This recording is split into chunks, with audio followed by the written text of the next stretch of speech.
এই গাছটি হলো শিমুল গাছ। গাছটি এতটাই সুন্দর, এখানে যারা যারা আসছেন তারা প্রত্যেকেই ভিডিও করছেন, কেউ ছবি তুলে নিয়ে যাচ্ছেন। আমিও ঠিক লোভ সামলাতে পারলাম না, আমিও একটা ভিডিও বানিয়ে নিলাম।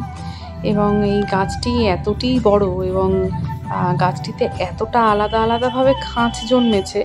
শিমুল গাছে এমন খাঁচ আমি জন্মাতে দেখিনি। মানে অনেক শিমুল গাছ দেখেছি, আমার বাড়িতেও শিমুল গাছ ছিল, তো এই ধরনের আমি দেখিনি। তবে আমি লক্ষ্য করলাম এই বিষ্ণুপুরের মন্দিরের এই প্রিমিসেসটাতে এই ধরনের শিমুল গাছ প্রায় 2-3টে আছে। আমি একটা গাছেরই ভিডিও করেছিলাম এবং এই গাছটিকে এত সুন্দরভাবে তারা সাজিয়ে রেখেছে এবং এই উঠোনগুলোকে তারা এত সুন্দরভাবে সাজিয়ে রেখেছে। মানে ধরুন লাল মাটি এবং লাল মাটির চারপাশটাতে তারা এমনভাবে একটা আউটলাইনার দিয়ে রেখেছে, মানে সেটাতে একটা অনবদ্য ছবি তৈরি হয়েছে।